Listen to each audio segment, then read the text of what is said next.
My name is Don K. Preston. I am the president of Preterist Research Institute of Ardmore, Oklahoma. Hey, I hope that you'll take the opportunity to go to my websites, donkpreston.com or BibleProphecy.com. All right, Paul said in 1 Corinthians chapter 15 that the resurrection would be at the end. We are given full assurance by the commentators and by preachers virtually every single Sunday that the end of 1 Corinthians 15 has to be the end of time. But for now, I want to pick up on our previous video about 1 Corinthians chapter 15, very obviously being about the harvest. After all, Christ was the first fruit, and then afterwards, those who are His at His coming. And it's probably Christ, the first fruit of the first fruit, and then the first fruit of the resurrection, and then the harvest. But anyway, the point of fact is, Paul is using harvest imagery. There is no doubt about it. I shared with you that John said Christ's winnowing fork was already in his hand. Folks, we cannot deny the language of imminence there. When people seek to diffuse and to deny the language of imminence, they are denying the language of harvest. Now watch this. Here is John, who said that Jesus' winnowing fork was already in his hand. He would gather the wheat into the barn, burn up the chaff.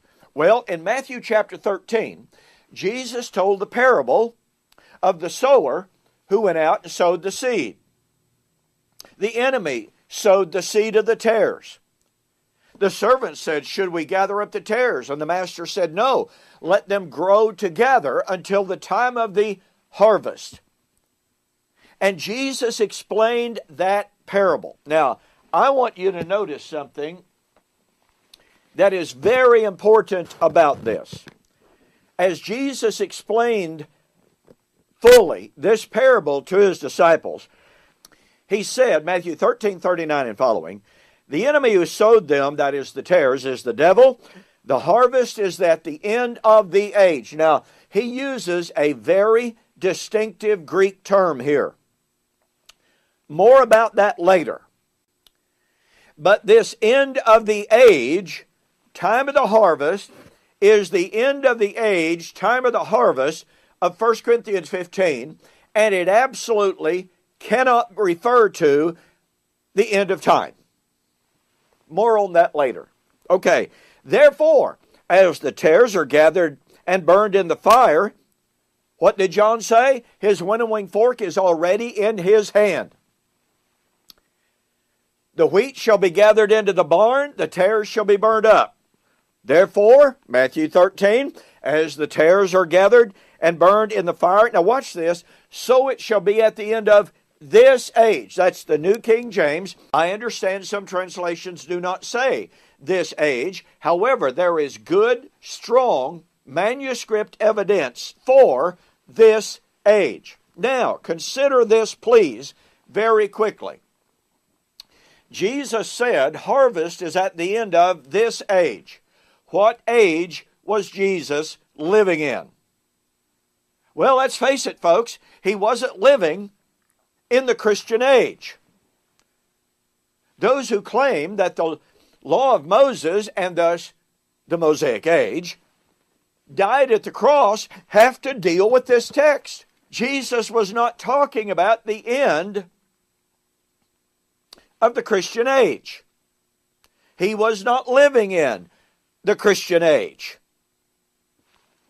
He did not say harvest will be at the end of the age to come, which the age to come would follow the Mosaic age. There is nothing about this text and Jesus' prediction that speaks of the end of the Christian age or that speaks of the end of time. It is the end of the age in which Jesus was living.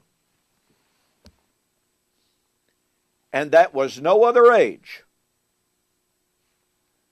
than the Old Covenant Mosaic age. When we accept the manuscript evidence, when we accept, well, here's the New King James translation. When we accept Jesus' affirmation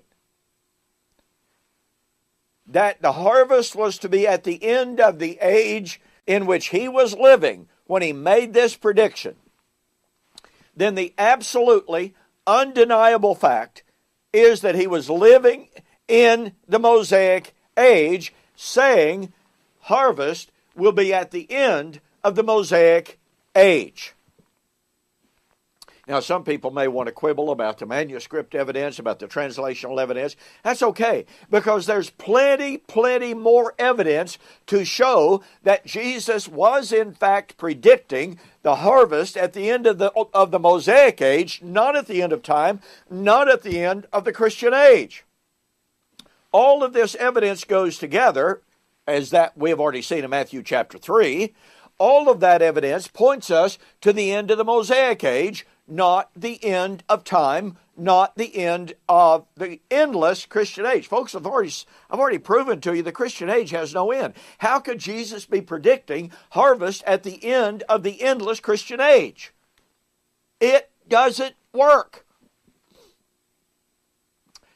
So when Paul said, then comes the end, the time of the harvest, he was unequivocally affirming that the harvest would be at the end of the Old Covenant age of Israel, and that was in AD 70.